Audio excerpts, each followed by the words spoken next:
It's Azerbaijan. Efendi's back. It's her return to Eurovision. Of course, she wasn't able to perform last year. This song is Matahari.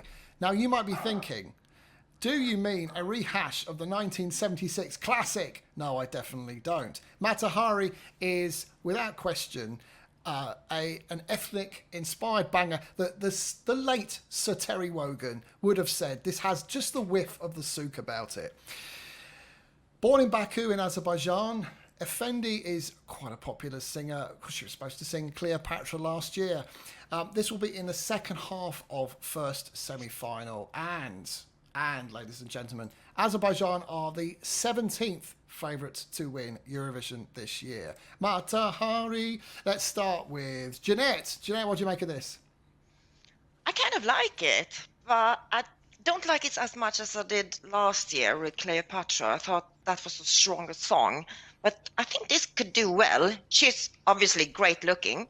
I think they will have a great act. They always seem to do well, Azerbaijan. Yeah. Go on. Thanks, Jeanette. Marius, in the words of the great Petra Merde, drums, there has to be drums, and this has certainly got plenty of them. What do you make of this one? Oh, this is a really strong banger, and we have so many bangers this year. And again, it's in the semi-final, the first semi-final. There's a few bangers in there, but it will stand out. And I think Azerbaijan will get their best place in that compared to what they've been doing in the last few years. But she will do an amazing staging, I think. And you know, the chorus just it just gets you, because I also lived in Turkey and I'm very affected by that Oriental kind of sound, and I loved it the first time. I think it will do really well, and I see this, if all goes well, it could end up in the top 7. Thank you, Marius. Azerbaijan tend to do pretty well. You know, there's only one year I can think of where they had a real stinker, and that was in Lisbon, wasn't it, with the White Rocks, which just didn't work. And 2014. Yeah, well, yeah, and 2014. Let's go to Oban, because this is he was dancing to this off camera before the show started. Oban, what do you make of this? I mean, before anything, I mean, all those critics out there about the bangers, like, I mean, I cannot think of any better time that we wouldn't have this much banger. This is the year that we need. 2021 Eurovision just came on time after a long year of lockdown. We just need to bang everything out, and this is just amazing. I'm gonna say it's like, I think I just have slight criticism. I think they paid last year's stage performance choreography way too much. They just like couldn't afford any new choreographer for this year. So basically they just made the exact same song with the exact same like loud ending and everything. So they're gonna use exact same staging this year. So they saved the money there. But besides that, amazing. Great. Thank you, Urban. Elena, this is a song which needs great staging, doesn't it?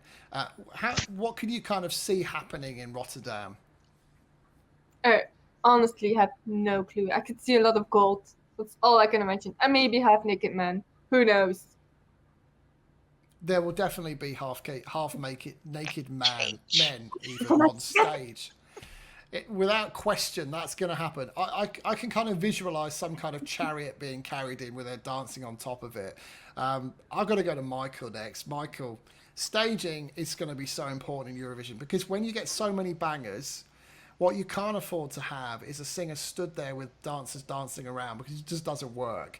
The only concern I have is in the video, she doesn't move much. Is there a concern that this might be that case, or can you see them coming up with some really epic performance that will just work on the stage? I've got a few things to say about this particular song. So staging, Yeah, sure, let's go for it. And the actual the actual music in this song is amazing. I love the ethnic lyrics to it, but the words to this song, and we're all about female empowerment, but this is not female empowerment. This is a song which I have great concerns about from the way in which the lyrics are, and we're talking about a character who I don't think is really ready yet for this sort of song. I am disappointed by this song. I am disappointed by Azerbaijan. Although it may be a banger from a music viewpoint, lyrically this song, it really curves on me. And I can't see why no one else is really thinking this is the political undertones of this tone are not joining Europe together, and not a song about female empowerment. And it needs to be looked at as well. So this is at the bottom of my list of songs this year. It's my Thank you, Michael. Yeah, no, thank you, Michael. Appreciate the passion there. Tristan, what have you got to add? You're on mute. Sorry, absolutely love it. I think it's. I mean, sort of people might say, "Oh no, I wish the song this year was like last year's song." Other people say, "Oh, I wish that they hadn't changed it. This is nothing like last year's song." This is like last year's song, and I love it for it. I mean, she even name checked Cleopatra in it. I love it. I love the ethnic stuff. You get two ethnic instrumental bits in it, which is special because often you normally get one. And there's just so much in those 3 minutes. It's just such a fantastic song, and I love it. I mean, I can't really say anything bad about it at all. Thank you, Tristan. Yeah. And coming to Yuna, does this have any danger of not qualifying for Azerbaijan this year, do you think? Like Matahari, la la la la. Oh wait. Yes, this will definitely qualify. It is such a great song. I really love the ethnic parts in it. I also love the little nudge to Cleopatra. And yes, they will qualify. It's Azerbaijan. They will have a great staging. They only did not qualify one time, but let's not talk about that. They will qualify Azerbaijan to the final. Thank you, Univision. And finally, Tom. Tom, what is your thoughts on this? Can you see it qualifying? Could you see it as a potential winner of Eurovision 2021? It's not going to win. I mean, let's face it. This is not going to win. Is it going to give everyone a good time on the dance floor?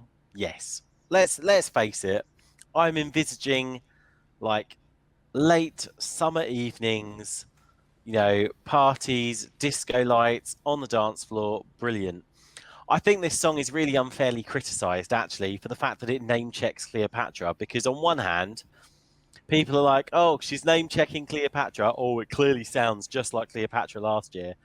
But in actual fact, in some ways, I'd like to view that as actually an affectionate nod to a song she wanted to sing in Eurovision last year that she didn't get the chance to sing. And I think you have to actually take it like that, because I think that is how it was meant. Great song. Is it going to qualify to the final? Yes. Is it going to have good staging? Yes. Is it going to win? No. Are we going to have a good time on the dance floor dancing to it? Absolutely. This is going to be brilliant. And I think, this is where the potential lies. And I think I agree with Neil. Azerbaijan will have the best staging money can buy. But let's be honest, money cannot necessarily buy the contest. And I don't think in terms of this song, it can.